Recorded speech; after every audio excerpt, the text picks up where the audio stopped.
Coming to you live from Beyond the Breach, this is Optimal Play. I'm Brandon, and I am here for an unboxing and kind of real-time first impressions of Aeon's End Beyond the Breach. It's my unboxings, if you've seen them before, I don't do very many of them. They're a little different, but I got the box right here, so technically it's an unboxing.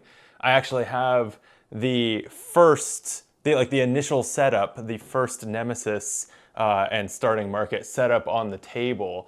But first, if you've not seen me do an unboxing before, I only do them for a specific type of circumstance, which is like expansions or new versions of games that I love. And the reason for that is, like any other content on this channel, I like to approach it doing kind of what I want to do anyway. And in the case of if the cameras weren't on, and in the case of an expansion for one of my favorite games like Aeon's End, what I want to do is, like, at the end of a day, it's actually almost midnight, it's the end of a very long work from home day, but I still was excited to get into this, have a drink or something. I've got a neutral branded vodka seltzer, orange flavored, which, honestly, not my favorite flavor of seltzer or of anything. But it's fine, it'll do. And I'm gonna actually kind of go through what's in this box, but actually look at it, actually read some cards, take a look at maybe some of the flavor of the set, what the new mechanics, the new rules are, and sort of come at this from the point of view of someone who's probably played Aeon's End before and is curious about what's in this expansion. And also just to kind of revel in the game a little bit, because who doesn't want to spend midnight on a Monday night, Tuesday morning, I guess, doing just that. So I've set up this on the table. I actually, in a moment, I will zoom my camera in so that we can kind of look at cards more closely, but I just wanted to show the initial setup here. And let me just, let's just slam the box down on top of it and take a look at what else is in this box in addition to what's already on the table. Looks something like this, except for the rules, they're across the room. Lots of tokens, 1 million tokens, including power tokens, knowledge tokens, ether tokens, pulse tokens, doom tokens. Some of these are for specific breach mages in the box, I think. Others are for new mechanics, all that kind of thing. We'll get there. And then also, for quite a while, they've been doing this sort of expedition system of gradually unpacking your game, and here is no exception. There are envelopes numbered 2, 3, 4, and 5. Something that I find hilarious, because I've got to think that a lot of people open this box and wonder, where's envelope 1? I assume that it's because the components for your first game were not in an envelope, and the components for your second through fifth game are, but it is a little funny to just not have an envelope 1 and number the rest. There is also, I think, possibly my favorite Nemesis hit point dial yet. It's a really cool view of, what's the name of this guy again? The Terror in Brass, who is sort of a golden-plated minotaur sort of, do minotaurs have wings? Griffin? What? Let me know in the comments what's it called again? Let me know in the comments what the Terror in Brass is.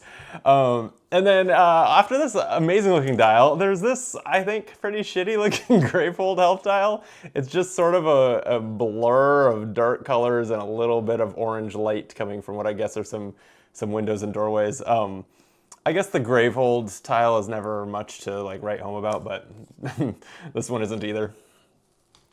And then I did back this on Kickstarter, so I think if you buy this later, this may not be the case, but there are 2 mini expansions, part of the same wave of content. They are also in here. I believe that's this, as well as some friends, foes, breach mages, and nemesis that I actually set aside to get them out of the way a little bit.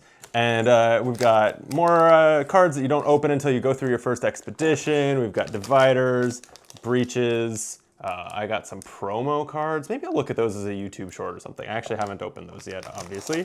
And divider tabs for as you set everything up. So nothing too shocking about the box. And then I've read the rules for the new set. I have not read the cards and things. My hunch is that the cards will be looking at the cards and the breach mages and the nemesis will be a good way to introduce ourselves to the rules kind of organically. Okay, it's front and center once I've zoomed in, so let's take a look at the Terror and Brass, the first nemesis in Beyond the Breach. First, because there's an order to them as you unpack them playing the expedition mode, but then they're all just there, I guess. Did I say this already? I'm not going to open those envelopes on this video. I'm not going to spoil anything that you're meant to discover as a campaign. We're just looking at the stuff that's outside the secret envelopes. So the Terror and Brass has the extra setup of including this armor chart kind of tile. It's a big cardboard piece, just about as big as the Terror itself. And it has two facets here. This armor chart, which with one nemesis token placed on it, I think it said to do in setup. I did read the setup instructions when I went here. Place a nemesis token on the cast any player's prep spell space of the armor chart. Yeah, so we've got this. It has this armor chart and it has this world splitter track with this chunky Terror and Brass token that moves up this track. And so oh, this is double-sided. I have the increased difficulty side face up. I was just wondering what that means. Hey, that's a little more, potentially a little less punishing. Yeah, so the increased difficulty has you use a different side of this, so that's the way that it scales. And so it's, I went ahead and read the Terror and Brass. I've glanced at some of this stuff. I went ahead and read it in its entirety because it is hard to grok nemesis by just kind of reading them from the top, I find. So I've read it. Let me summarize it for you as I best understand it. So Terror and Brass has 99 hit points and a bunch of healing, so that's terrible. And to make matters worse, while it is not vulnerable, a state that we'll define in a second, damage dealt to it is reduced to 1. So you're going to have to attack this or cast spells with this 99 different times to defeat it normally. However, you can spend, during any player's main phase, they can spend 3 ether to place a nemesis token on an uncovered part of this armor chart, and you'll get a benefit when you do, something like gain an ether, any ally draws a card then discards a card, and so on. And that's nice. You can buy those effects. Spending 3 ether to gain 1 ether, maybe not that appealing. However, when all of these are covered, so you've activated all 5 of them, and I'm gonna speculate that you're gonna be swimming upstream and it's probably gonna shake your tokens off that armor chart with some of its special cards, that kind of thing. But when they are all covered, the Terror and Brass is vulnerable, which means instead of reducing damage taken to 1, it takes double damage. Your spells that deal 5 deal 10. And so that's what you want to do. Make it vulnerable by plinking away at all its armor, and then blast it 99 health worth. But it has this world splitter track. So it starts at the bottom here. Anytime that it moves up this track, it's going to resolve that effect. Like if the Terror and Brass has 89 or less life, it gains 10 life. Otherwise, any player suffers 2 damage. It's an interesting trade-off. If you want to plink away 1 health at a time to try to get to 89, it'll deal less damage to the players. That doesn't really sound worth it. It'd be probably easier to just play a character that can heal, but you could do that. And then above that, Gravehold suffers 2, 3, and 5 damage, and it restarts. And then its Unleash effect says if Regeneration, which is this set-aside card with a special back, if Regeneration is in play, the Terror and Brass gains 5 life. So it's while it has this Regeneration card in play, it is going to be healing regularly whenever it unleashes. Otherwise, advance the World Splitter track. So when Regeneration is not in play, that is when it's going to move up this track on each unleash. Oh, that's right. I was like, when does Regeneration go into play? When it becomes vulnerable, you place this Regeneration card into play. And what it says is immediately move the Terror and Brass token to the start space of the World Splitter track. If you're playing with more than 2 players, place an additional power token on this card. And that's because it has power 3 or 4 if you're playing with more than 2 players. Remove each Nemesis token covering a space on the armor chart, then set this aside. Okay, so you make it vulnerable by covering the whole armor chart. And then you have essentially 3 Nemesis turns, 4 if you're playing with a higher player count, of it actually being vulnerable. I see. So that puts like a timer on it, and then all its armor repairs, and you have to start over again. So that's cool. I actually think that that's I haven't played it yet.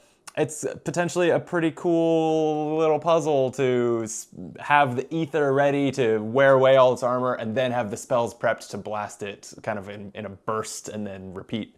I think that's cool. And then also, while regeneration is in play, it's unleashed. It's not doing the world splitter stuff. It is just healing for 5, which is probably better than most of the things on this track. So that seems good. So that's the Terror and Brass. That's the new Nemesis. I think it looks super fun. Its difficulty level is 5, so I don't know if it's the lowest in the box, but it's not rated terribly low. This game is never easy though, so it is what it is. On this, I'm not going to, by the way, I am a flavor text reader, but we are going to have a playthrough on the channel pretty soon where we play against Terror and Brass, and so we'll read his flavor text at that time. We'll set the mood when we're actually gonna play. Okay, so how are we battling the Terror and Brass? Let's look at the market cards first, and then we'll look at the breach mages, and then finally we do have, oops, I went here as if this zoom shows the friends and foes, but we do have a friend and foe on the table we can look at too. So, the market, I'm just gonna pull the cards where we can see them. Our first gem already has a mechanic on it that you may or may not know. Atomized Ash. It's a 3-cost gem that says when you gain this, gain 1 pulse token. Oh, multiple mechanics on this that you may not already know. It has basically 3 text boxes here. When you gain this, gain 1 pulse token, gain 2 ether, and recall, lose 1 pulse token to deal 1 damage. So there's a lot going on there. I think I understand it. Pulse tokens, you can watch on the channel if you haven't seen it. We played through all of Aeon's End Legacy. And hopefully Ben and I are going to start Legacy of Gravehold soon, the second Aeon's End Legacy. But anyway, I know pulse tokens from that. They are little, they're these tokens. You gain them when cards say you gain them, and then you spend them when cards say you spend them, or you lose them. So they're just a resource that you can kind of accumulate and then spend, and different cards interact with that different way. There's not a lot of rules to them. The one other thing is that you can hold a maximum of 5. So you can't just accrue them forever and then buy 1 card in the late game that spends them and blow your wad. That won't work. You gotta kind of have both sides of the engine. Okay, so you gain a pulse token when you gain it. You gain 2 ether and then recall. So this is wild. I saw this symbol on some cards. I wanted to make sure to understand it before we turned the camera on. Recall is a keyword that I guess, and I haven't played it, was added in Legacy of Gravehold, basically Aeon's End Legacy 2, and is not in the rule book in Beyond the Breach. It's crazy. I have to think it's an oversight, but if you just obtain this copy of the game, as it's a standalone, it can be your starter set, it can be your introduction to Aeon's End, it will not tell you what this word means. Which is absurd. One of the bigger, I think, kind of like expansion, like LCG style kind of expand alone, you can pick and choose your expansions. Like one of the bigger oversights I think I've seen one of these games make. And it's not the only one. We'll get to Conjure. But for now, what recall does mean is that you can do this effect once per turn on your main phase while this is in your discard pile. And so that is kind of why they have a special little symbol up here, is so that you can splay out your discard pile a little bit and see what those are and kind of see what effects you have available to you. This one was lose 1 pulse token to deal 1 damage. So this has that whole engine with the pulse tokens all in 1 card. You gain, or at least you gain 1 when you gain it, and you can spend it on recall to deal 1 damage. This is also, I'm a pretty big fan of Astronites, a re-implementation of Aeon's End that changes some things. It had this in its standalone expansion called, I think it was called Afterburn in that game, but same mechanic. So our next card is Phosphor Nugget. This gains 2 ether when you play it, and on recall, any ally gains an ether token. So ether tokens are also, I think, something they've done before, but newly introduced here. These are explained in the rulebook. They are these little coins, and they are ether that you can save from turn to turn. You can gain them outside of your turn, and you can spend, you can keep them, wait,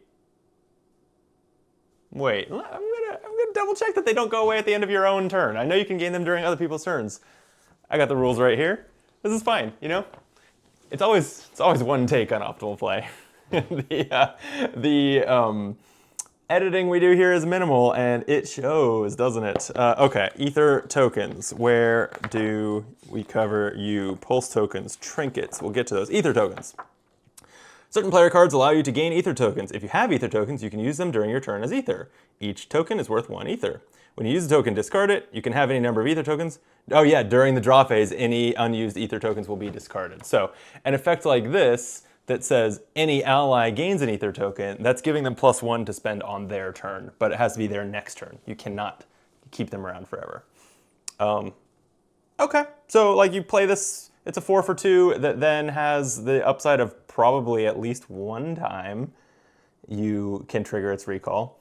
It's obviously a little, it's an interesting little puzzle. It was with Afterburn also in Astronites to kind of sequence these in your deck in a spot where they will sit in your discard pile. You want them to be early in your deck so that they spend more time in the discard pile before you reset your deck. Okay, Irradiax Lump, a really kind of almost like goofy, like, I'm guessing it isn't, but it looks to me like the art looks like bad CGI, like reboot era CGI, really like low res. But anyway, Irradiax Lump, it's a 6 cost, it gains 3 ether, and then it says gain 2 trinkets. Place one of the gained trinkets into your hand. So, trinkets. This, I think, and I believe I own all the Aeon's End content, but I have not played nearly all of it, because I'm one of those people who buys more than he needs and imagines that he'll have the time to play it. But anyway, I think the trinkets are truly new to this box, and I'm not sure that much else is. I think it's reusing a lot of keywords and concepts from past boxes. But trinkets are this stack of cards that will be shuffled and left next to the market when you start the game. And they all have kind of like fairly minor effects, and then they say return them to the bottom of the trinket deck. So we have Power Trinket, gain 1 charge, return this to the bottom of the trinket deck. Golden Trinket, gain an ether, gain an additional ether that can only be used to gain cards, return it. Glittering Trinket, gain an ether, an ally gains an ether token, return this to the bottom. Clouded Trinket, you may cast any player's prepped spell, return this to the bottom. And Ethereal Trinket, any ally draws a card, return this to the bottom. So they're fine, they're little. This is something that I think definitely Ascension has done this, another classic deck building game. I kind of think Dominion has too, the like shuffled deck of small fleeting effects. So Aeon's End was due, I guess, to do that. They seem cool. They seem not very good if you gain them like to your discard pile. Like an effect that just gains 1 charge, it's not something I'm excited to have using up a space in my hand, right? And so when Irradiax Lump says gain 2 trinkets, place one of the gained trinkets into your hand, the other one goes into your discard pile, huh? And it's going to take up a space in a future hand. And I don't know if I feel like that sounds very good. I'm double checking the trinket rules to make sure that they go to your discard pile as usual. When you're instructed to gain a trinket, draw the top card of the trinket deck and place it face up on top of your discard pile. I think gaining trinkets to the top of your discard pile seems weak. Obviously gaining 1 in your hand is good, but the one that you put there almost seems like a little bit of a downside. So I'm not sure how I feel about the lump. 6 costs for 3, it should have like a pretty good upside with it. And I'm not sold on this. But I bet that trinkets generally go into your hand. So we'll see what other mentions of trinkets we get here. If any, because remember, this is only the first 9 market cards. There are more in the box, but they're locked behind the progression in the expedition. So next we have a couple relics. Rift Ring. Cost 3, it says gain 2 charges, gain 2 trinkets, and place them on top of your deck. Or destroy this if you do gain 2 life. On top of your deck has the same problem, right? Am I just underestimating these? It's just something like gain 1 ether, gain an additional ether that can only be used to gain cards. It just doesn't seem great. And so playing a relic that repeatedly gives you these, I don't know. I don't know. Let me know in the comments what I'm missing, but these seem not very powerful to me. I don't know. We'll play with this market in our playthrough on the channel, so maybe we'll be surprised. Maybe I'll be eating my words in that video. It does have another effect though, which is destroy this if you do gain 2 life. So it's a relic that has kind of one use, or then you can eventually destroy it for a heal. Pretty common design that we've seen a lot of. And then there's Chronoid. It's a 5-cost relic that says any ally gains 3 ether tokens. So this does nothing for you, it just powers up an ally. But then it has the recall effect. Look at the top card of the turn order deck. You may place that card on the bottom or top of the turn order deck. That seems very good. Especially if your deck is a little on the big side, you can maybe trigger this more than once. Each time you play it, you get to, on multiple future turns, look at the top card, like manipulate the turn order deck. I like this one. Also, I am very much like a support player. If you've seen me play Aeon Zen, we've talked about this a lot. But it transfers to other games too, Arkham and Gloomhaven and all this. I really like to be the healer, and I really like buffs and debuffs and to do things that like may or may not be helpful, but if they are helpful, like man, it feels good and I can take the credit for it. So I would probably buy a card that just gives an ally ether tokens. It's not glory for me, but that's not what I'm here for. All right, sorry, my voice is needing me to take a sip of seltzer. Next up, we have Deadly Accord. We have 4 spells to look at, and that's our market. 3 costs. Oh, but this has a develop cost, right? Man, this is another one that I didn't even think to look whether that's in the rulebook. I sure hope it is, because it doesn't even have the word develop on here. It just has the cost. But from what I recall from other sets, cards that with develop, you can pay their cost. It's usually lower. In this case, this costs 3 or has a 2 develop cost. And you can kind of set them aside in like a develop zone. And then you can pay that cost again to gain that card later. And so it kind of like, really this costs 3 or 2 twice, which is obviously more in total, but gives you that flexibility to like not waste a turn where you couldn't afford it. I think it's a neat little thing. So anyway, Deadly Accord says on cast, deal 2 damage. Any ally may discard a Deadly Accord in hand and draw a card. If they do, deal an additional damage, and you may destroy a card in hand. Yeah, we haven't seen any destroy yet. This is, I think, the only destruction in the market. So you're gonna really want everyone to have a Deadly Accord or 2 so that you can start thinning your decks. That would be the ideal. That's cool. I like it. And I like cards. Aeon Zen is great at these designs. I like cards that promote teamwork and coordination.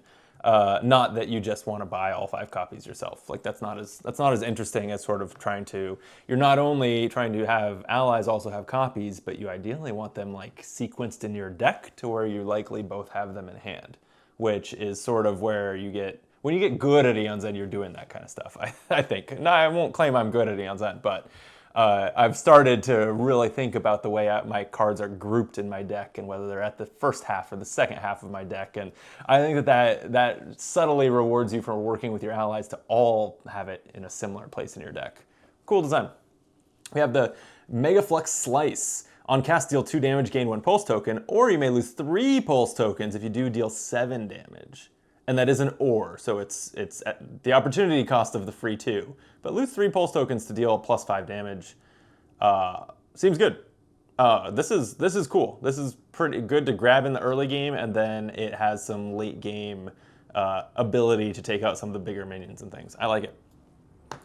We have Stone Fury Eruption. 5 costs, cast, deal 4 damage. Each ally who has a Stone Fury Eruption in their discard pile gains 1 charge. Oh, okay. Maybe this is a little bit of a theme. That's not a keyword or something, but like wanting your allies to all have kind of 1 copy of these cards. I think that's cool. A 5 for 4, like 5 cost spell that deals 4 damage. Not bad, I'm pretty sure. And then this upside is maybe not going to trigger all the time, but it's nice when it does. I like it.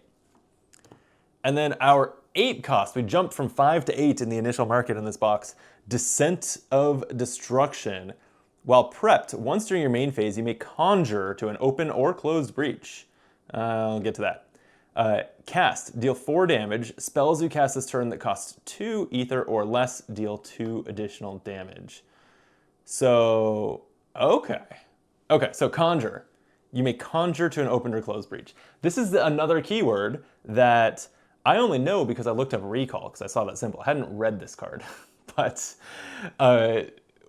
conjure is another keyword introduced in Legacy of Gravehold and not explained in this box. It's wild, especially because this one, like I could basically, because I've played Astronites, I could intuit what recall does. And I think if I had played the Aeon's End products with recall in it, I also would have remembered it. Like that's pretty straightforward. Conjure is less straightforward. Conjure means you may look at the top card of your deck, so you know what you're conjuring, but then you may prep it to a breach face down, and it represents a kind of generic 2-cost, 2-damage spell.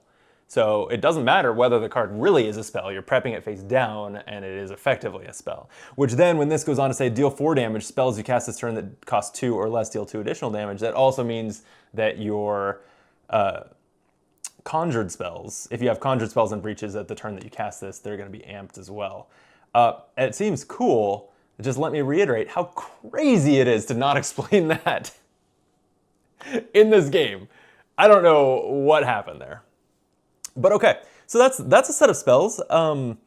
I would say for this initial market, what I don't like about it is that it dabbles in pulse tokens. And it kind of makes sense that they'd want to expose you to the mechanics that the box is using, and you're going to open more cards and be able to build more intentional markets later. But I feel like pulse tokens are best when they're really kind of all or nothing. You want like a lot of your market to be gaining and spending those pulse tokens. You don't want to dabble in them. And so I don't like that about this starting market, but I do like most of the card designs. I'm just very unconvinced on the trinkets. So yeah, let me know your trinket takes. Okay, the Breach Mages. I mostly haven't read them, but I've glanced at them because I needed to see what their special components were because I wanted to pull those out. They seem insane. They seem like some of just the weirdest Breach Mages we've seen yet. Maybe they've been weird for a while. That's certainly... They have been weird for a while, but they're just getting weirder. I think the least weird, based on my preliminary glances, is Indira. Indira, already weird, has only 2 breaches and one of them is special. One of them is this transfer breach that once you open it, and it does not start very focused, so you have to put some effort into opening it, but once you do, it says +1 damage and you may place this spell in an ally's hand on cast. And again, this seems like my jam already. I'm a support player. I like to give away my cards. I also have been known to give away my trash cards to lean out my deck. It's usually with some coordination, right? Like the Deadly Accords, like two of my teammates are working on using, they have 2 copies of Deadly Accord each, so they're destroying a lot of cards. So I will just pass them my sparks so that they can destroy them for me. That's called teamwork, and it's a lot easier for me than them, so that can be fun. But also, this is in the box with Conjure, and I see that her Fused Opal, her starting gem, just says gain 1 ether or Conjure. And the combination of these things, the Transfer Breach, where you can pass the spell to an ally's hand, and Conjure, meaning that anything face down might be the card that is standing in as that spell, means she can pass anything, right? Once she has the breach open and is conjuring things, and those things that get conjured are cards she wants to pass, it's maybe the kind of thing that's the stars are going to align. You're going to do it once a game, twice a game, but I think it's really cool. I think it's a cool design. Let's actually read Indira, huh? So yeah, she starts with Crystal, Sparks, and this Fused Opal. Pretty basic starting hand. And then she, let's see. Okay, her special rules on the back just describe her Transfer Breach. So her charge ability is Pyromancer's Guile. Activate during your main phase. Cast a spell in any ally's hand without discarding it. Then cast it again. Or gain 5 ether that can only be used to gain a spell. Oh wow, well that's a good way to save up for the Descent of Destruction. The 8 cost This gets you most of the way there. But, okay. Okay, I see. I see what she's doing. That Pyromancer's Guile, you can put your big spell in your Transfer Breach, cast it for +1 damage, hand it to an ally, trigger your Pyromancer's Guile, cast it 2 more times. That's cool. Like even just a Stone Fury Eruption, for example, just cast it for 3 times for a total of 13 damage and potentially trigger its giving allies charges effects each time along the way. Incredible. I think it's cool. Again, hard to set up. Maybe not going to happen more than once or twice per game, but very cool. Very big payoff. I like it. Okay, moving down the line in front of me, we have Nook. So Nook has some text on the back. Okay. Place the infused... okay, let's see. He starts with Crystal's Sparks, but also his Superior Spark and Superior Crystal. And then the back says, place the infused, dim, and empty crystals and sparks in the swap zone. So he has a new zone called the swap zone, and it's got all these other cards in it.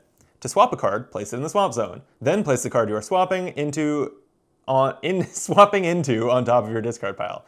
When swapping, if the card being swapped to isn't in the swap zone, place the card being swapped into the swap zone without gaining the card it would have swapped to. Holy prepositions, Batman. Into, on top.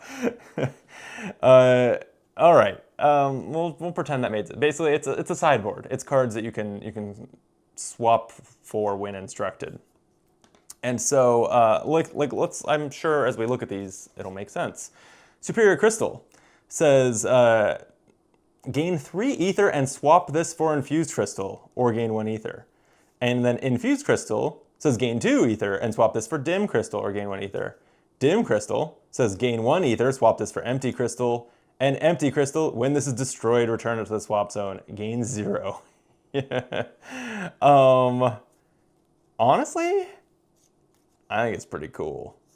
Even not looking at his charge ability yet, which I can see interacts with them. His starting card being a crystal, but it generates 3, then 2, then 1, then destroys itself and is out of your deck as you approach the time in the game where you don't want crystals in your deck. And then Sparks, it looks like are extremely similar. Superior does 3 damage, swaps to infused, 2 damage, swaps for dim, 1 damage, swaps for empty, 0. Oh, wait. Oh, this is not as good as I thought. These say, when this is destroyed, return it to the swap zone. They don't destroy themselves. They just gain 0 ether and cast for 0 damage. Oh, that is not as good as I thought. Okay. So they actually power down until you have a dead card sitting in your deck. That's much less appealing. But we do have Rupture Time, just 4 charges to activate during your main phase. Place up to 3 cards with Crystal or Spark in their name in your hand or discard pile into the swap zone. Gain a card from the swap zone with Crystal or Spark in its name. So you can get them back, right? You can swap your empty crystal for Superior Crystal and start the process again. It's cool. It's definitely cool. I'm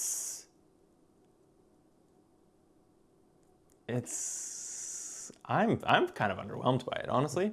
Like, I guess you can try to destroy... No, because the natural thing to do, right, is to take your empty sparks and empty crystals and trade them for the superior again, start the process. It does let you do up to 3 cards, meaning you could kind of like take a superior and an infused of the same type. And then when you play the superior one, there's nothing for it to swap to. It actually goes away. So you are just gaining a...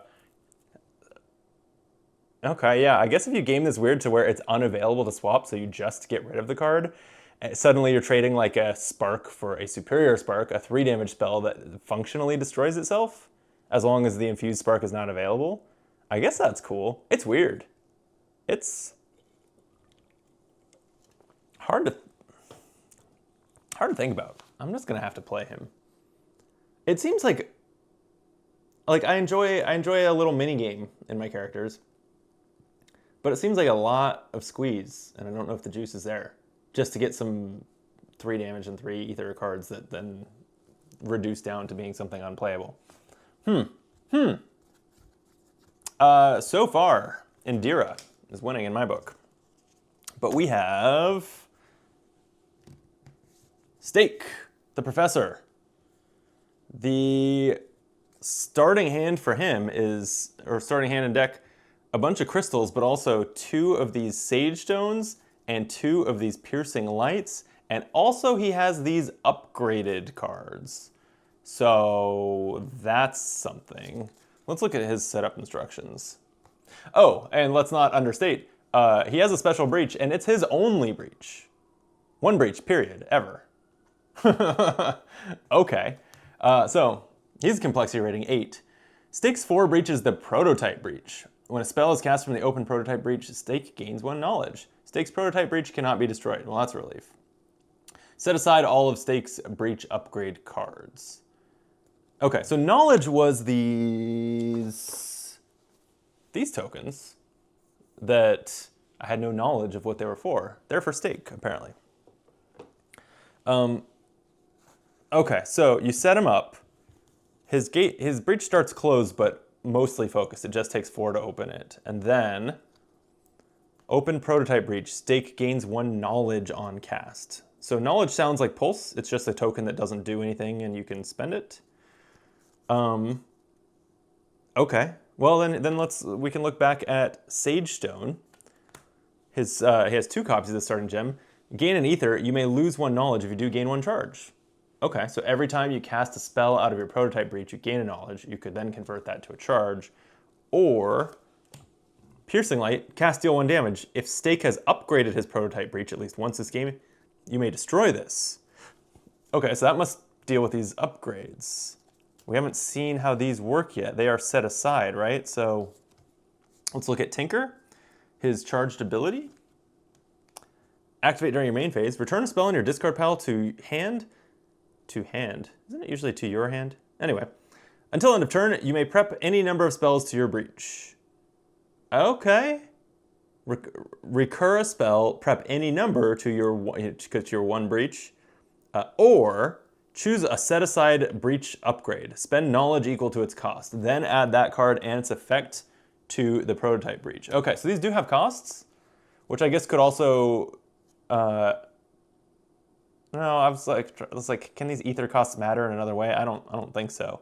But okay, so you have to accumulate knowledge, do the Tinker thing, spend them on these upgrades, and it adds new traits and abilities to your 1 breach?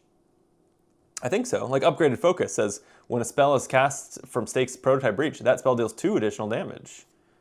Let's just look at all these. Upgraded Energetics. The first time a spell is cast from Stake's prototype breach each turn, Stake gains a charge. That's one of the cheaper upgrades. Upgraded Efficiency. 2 spells may be prepped to Stake's prototype breach. Upgraded Reflex. When a spell is cast from Stake's prototype breach, any ally draws a card. And Upgraded Potential. When a spell is cast from Stake's prototype breach, that spell deals 3 additional damage. Oh, nothing's stopping you from stacking these, I guess, for 5 additional damage. Seems good. Okay. I'm trying to wrap my head around this. So, you open the breach. You start casting spells from it, your Piercing Lights and other cheap spells you buy. You start accumulating knowledge. You can either convert that knowledge to charges using your Sage Stone, or you can save it up and spend it on upgrades when you use your Tinker ability. And they upgrade your 1 breach to fit more spells, deal more damage, that kind of thing. Cool? I think it's cool. I, at least on this one, can see the upside. Whereas Nook, it's like a lot of headache for potentially kind of minor upside. Once Stake can fit 2 spells or use Tinker to prep any number of spells in his breach, and they're all getting +2, +3, or even +5 damage and generating a charge when he casts them, that's obviously incredible. That's really, really, really big. A clear payoff. I think, being realistic, over the course of a game, you're probably getting 2 upgrades tops, right? I would be surprised if you can, there should be an achievement, I guess, for having all your upgrades, but I doubt you will. That said, it's customizable. It has a big, clear payoff. while being another kind of mini game sort of thing he's got going. I like it. Thumbs up for Indira, thumbs sideways for Nook, thumbs up for Stake. Yeah, 2.5 out of 3 ain't bad. And there's one left. I'm thinking there are probably more Breach Mages in the box, but they're in those envelopes. Again, I don't know, and we won't be finding out on this video. But let's look at Wolf. Her art is great. She's the strike leader. I'm sure her story maybe tells why she's presented in this kind of like geometric 6-armed position. But anyway, let's look at her setup. Set aside the 5 Doom tokens. Oh, we got those too. They are these old guys. They have her same like little geometric triangle pattern on them. Okay, so those are Doom tokens. That's her whole setup. She starts with crystals, no sparks, and then Doomstones and Doom Howl. And Doomstone says gain 3 ether, Wolf gains 2 Doom, or Wolf loses 1 Doom. Okay, so it sounds like Doom is something you don't want, right? Because it's the exchange for a huge amount of ether on your starting card is gaining that Doom. All right, I mean, that's cool. On average, this is going to generate 1, right? In theory, you play it for 3, and then you play it twice to get rid of that Doom. Assuming like that's if this card is her whole deck, that's what you're doing, right? Gaining 3 every 3rd time you play it, and then needing to get rid of the Doom. That's assuming Doom is bad. But she has 2 copies of those, and then she has Doom Howl, which on cast deal 3 damage. Wow, that's great art. That's incredible art. Her howling with that spirit wolf behind her. I love that. Damn, and it looks all nicely painted. It looks like something out of the card game Sorcery, which has all hand-painted, like no computer-assisted art. It's all done on like canvas and stuff, and for an old school look. And it looks incredible in Sorcery, and this is giving me those vibes. A huge compliment is how I mean that. I really like it. Anyway, deal 3 damage. Wolf gains 2 Doom, or Wolf loses 1 Doom. So very similar design to the Doomstone. Okay. Oh, and we've got some text down. There we go. Slide her up into the camera where you can see she has rules text down here. It's pretty rare, but actually Stake also had it, which says Stake's prototype breach cannot be destroyed. So she says, when you have 5 or more Doom, each minion and the nemesis suffer 10 damage. Then you suffer 10 damage and lose all of your Doom. So you die? You die. You suffer 10 damage. Unless you have, spells in play that prevent damage received, or expedition treasures that give you extra hit points. Seems like you die. And that's something. I won't claim to be an encyclopedia of every Breach Mage in the game, but I haven't seen one whose ability can kill themselves quite so efficiently as this. You could die in the 3rd time you play a Doomstone or a Doom Howl. Huh. Okay. That just leaves her Aegis of Hope. Activate during your main phase, lose all of your Doom. Any ally draws a card, repeat this for each Doom lost this way. Okay. So it charge up your ability to clear your Doom, allowing you to play your cards for their better effects more often. And an ally draws a card for each Doom lost this way. It sounds like you blow up if you hit 5, so that can, if you're towing the line, that can get you 4 card draws to your allies. Seems very good. It's a 6 cost. It's a 6 cost charge ability, so that's a lot. I like it. You know who's gonna love it is Kyle. Friend of the channel, Kyle. If this is the first video, I'm the only one here, you don't know him. He plays Arkham Horror and is in many of our Arkham Horror videos, and he loves Doom in Arkham Horror, which similarly is kind of like gaining Doom as a resource to do cool things. But Doom, if you mishandle it, is terrible and can cost you the game. Very similar here, even using the word Doom. Probably inspired. It'd be hard, Arkham's been around for 10 years, it'd be hard to argue that it's not inspired by Arkham Horror's Doom. So yeah, I look forward to showing this to Kyle. In fact, right after this, I'm probably going to snap a picture and send it to him on Discord. It's 1 a.m. He probably won't see it, but it'll be there. Okay, it's interesting that she doesn't have. I mean, I guess the payoff is all the card draws. Like, it's not like she has access to anything fancier that uses Doom, that gains Doom. It's just for these very straightforward 3 damage and 3 ether effects. But frankly, just being able to gain 3 ether twice in addition to your crystals in the early game, it's going to get your deck off to such a good start that she seems really good to me. She seems very good to me. You could, in the early game, if you don't need sparks, you can basically play the Doomstones to gain all the ether and buy cool cards, and then play the Doom Howls to get rid of the Doom. That said, speaking of early game casting, I'm looking and she has no 1 breach, and all of her other breaches start in the worst position, hardest to open. So she will not be casting early in the game. That's interesting. Okay, so she's gonna get these Doom Howls stuck in her hand until she can afford to open that first breach. That's a big tax. She's not going to have as explosive a start as I thought. But still really cool. Also, 3 of these 4 mages have no 1 breach. In fact, 2 of the others are missing 2 breaches. That's crazy. Like, the average number of breaches these mages have is like 2.5. Jeez, give your poor mages some breaches. All right, there are friends and foes in this box. This was a mechanic added in the last wave where you generally, it's like kind of an optional module. You play with 1 of each. The friend helps you and the foe hurts you.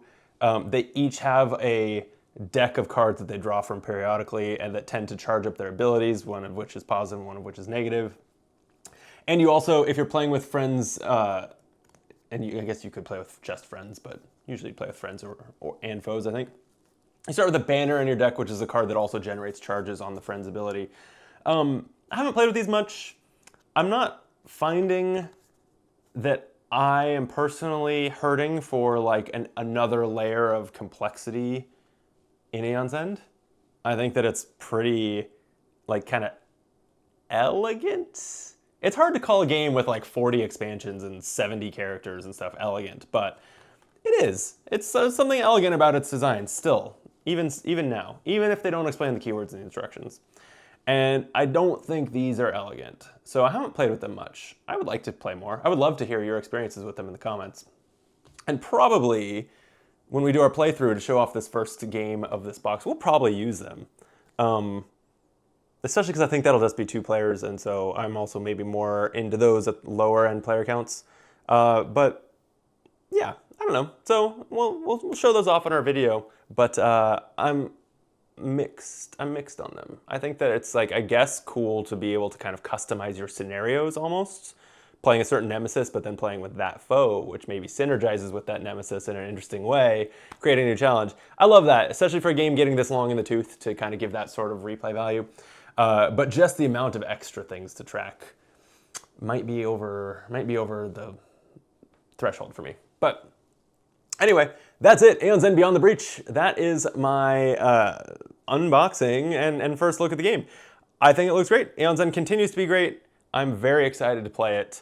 I would love to hear how excited you are or whether you've played it yet and what you think so far.